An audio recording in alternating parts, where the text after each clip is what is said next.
Welcome back to our second minor party panel discussion on The Other Side. Just a reminder that The Other Side is a centre-right classical liberal commentary show. We're not the ABC, and that's why we don't have any left-wing minor parties on the panel. And we have a permanent open invitation for anyone from the coalition to come on the show at any time they like, but they seem to have us on some kind of secret blacklist, and they think speaking to actual Liberals and Conservatives might be a bit too risky in this modern left-wing Australia that we live in, apparently. Joining me on the panel today is Jim Willmott from the Libertarian Party in Queensland, the lead Senate candidate, Warwick Stacey, lead Senate candidate for One Nation in New South Wales, and Bernie Finn from the Family First Party in Victoria. So, gentlemen, I want to ask each of you why you're not in the Liberal Party, basically. We'll start with you, Warwick, this time. What is it that sort of motivated you to get involved with One Nation, or get involved in politics, get involved with One Nation? Tell us a little bit about your background. Damian, well, first of all, I was in the Liberal Party, and I left it in 2016 because of Turnbull's narcissistic backstabbing of Tony Abbott. I'm an Australian. I was born in Australia, brought up in Australia. I ended up serving in the British Army, and I was trained in leadership at the Royal Military Academy, Sandhurst. I served in the two most elite regiments in the British Army, indeed in the Western world, if not the world, the Parachute Regiment and 22 SAS. And I served under tremendous military commanders. I saw leadership in action on operations, in training. When I came back to Australia, I served 10 years in the Australian Army Reserve, and there were some excellent military commanders there, CEOs under whom I served. I saw absolutely failed leadership for the last 18 years, from Rudd through Turnbull, Gillard, Turnbull, Morrison and Albanese. And really in despair, I was looking for a leader I could follow, a leader who espoused, who personified, who practiced the leadership principles I'd been taught at Sandhurst. And I saw that in Pauline Hanson. I think the only political party leader that I saw at this time, up until now, who practices the leadership qualities drilled into me that I've seen serving under commanders, tremendous commanders around the world. So I'm here because I want to bring my leadership experience, my understanding of where Australia should be going into the Senate alongside Pauline Hanson and Malcolm Roberts. All right, thank you very much, Warwick. Thank you for your service. Bernie Finn in Victoria. Bernie, just long history in politics in Australia. Tell us a little bit about that. Well, I was a member of the Liberal Party for 41 years, which is a very long time, and I have to say I feel that my life has been wasted largely. The Liberal Party is just not worth it anymore. I was a member of the Victorian Parliament for 23 years and was expelled from the Parliamentary Liberal Party for basically being too conservative. Mind you, if you're to the right of Putin, I suppose you're too conservative for the Victorian Liberal Party, and that's the bottom line. So I was when I contested the last election and missed out by 210 votes out of over 500,000. I thought, well, there's a hint. I'll go and find a beach in Queensland and I will sit on it for the rest of my days, and was quite looking forward to doing that until the bloke upstairs started tapping me on the shoulder and saying, no, you don't. You've got a job to do here. You've got a job, and kept reminding me of the things that the unfinished business that I had, and it's been my view for a very long time that we'll be judged by how we leave this place. If we leave this earth better than the way we found it, then we'll have been succeeded. If we will have succeeded. But at the moment, I have to say, if the good Lord called me home tonight, I would be an unmitigated failure. And I was called to this, and I rang Lyle Shelton, who's a great man, and I said, Lyle, would you like me to run for the Senate? And he said yes. And here I am. We have got a job to do, and I've been called now to go to Canberra. Whether I get there or not, I'm not particularly upset if I don't, because I really loathe Canberra.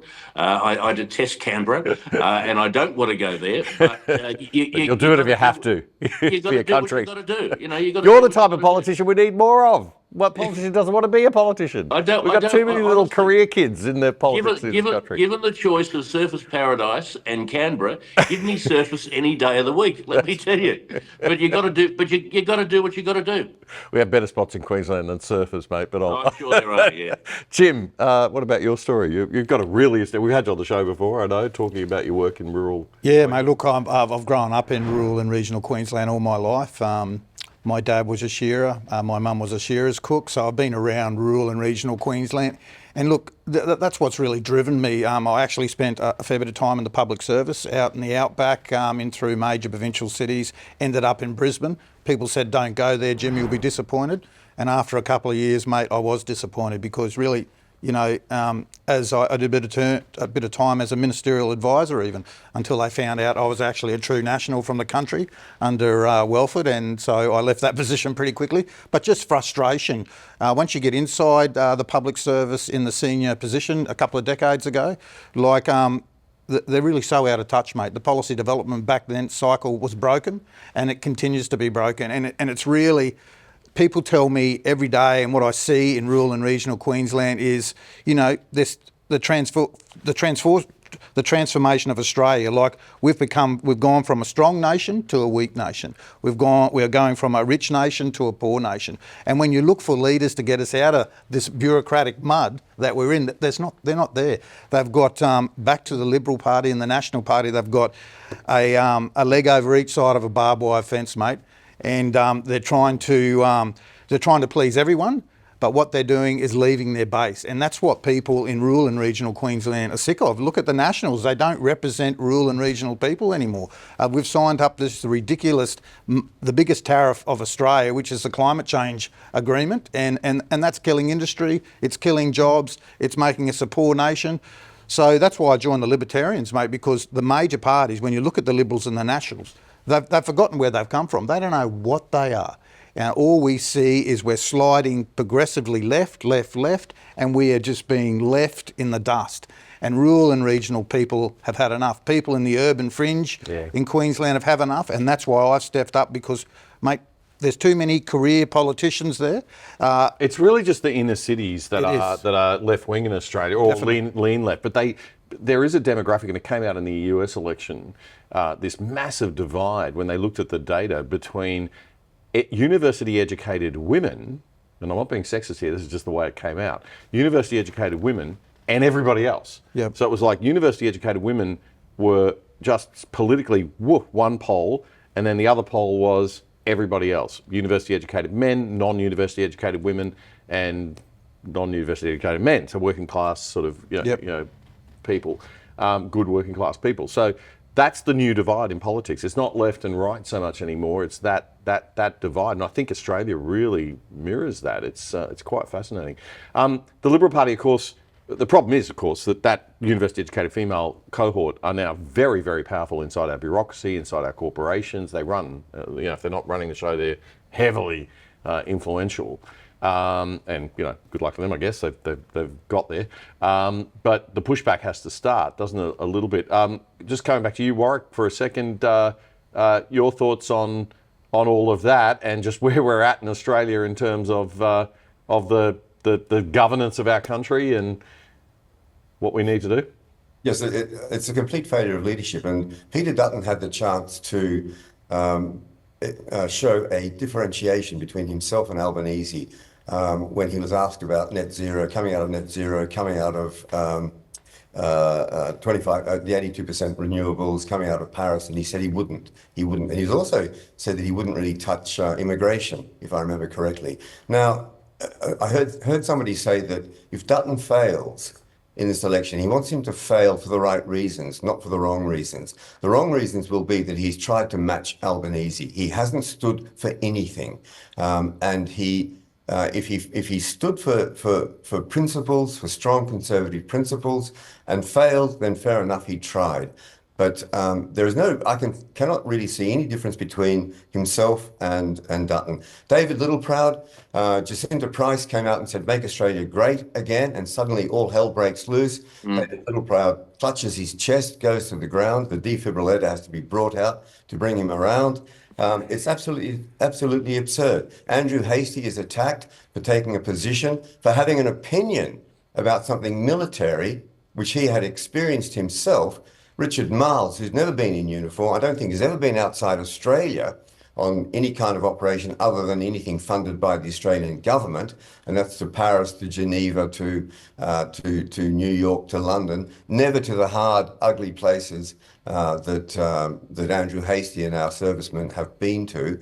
And for his opinion, Miles says that Andrew Hastie it's untenable that he might replace Miles himself, and not really supported, I think, by Dutton in that. And so there is an absolute weakness. There is a failure to stand for principle. Pauline Hanson has remained the same. She has shown courage, political courage, personal courage. She's shown consistency through 28 years. And what she's been talking about over the past 28 years, social cohesion breakdown, is now coming true. So we're conservatives, to a certain extent, where is our 21st century Churchill? Gone missing in action. Absolutely missing in action. And all right, we've got to take a break, Warwick. We'll come back in just a moment with our minor party panel, our second minor party panel for the election here on The Other Side. Stay with us, more to come. I want to tell you about a fantastic initiative that's happening out of Canberra right now. It's called the Awards for Men in Leadership. The awards are given out on International Men's Day, which is November 19. They're designed to combat the increasing denigration of masculinity in our culture and the widespread discrimination against males inside and outside the workplace. The goal is to lift the well-being of boys and men and facilitate healthy collaboration between men and women.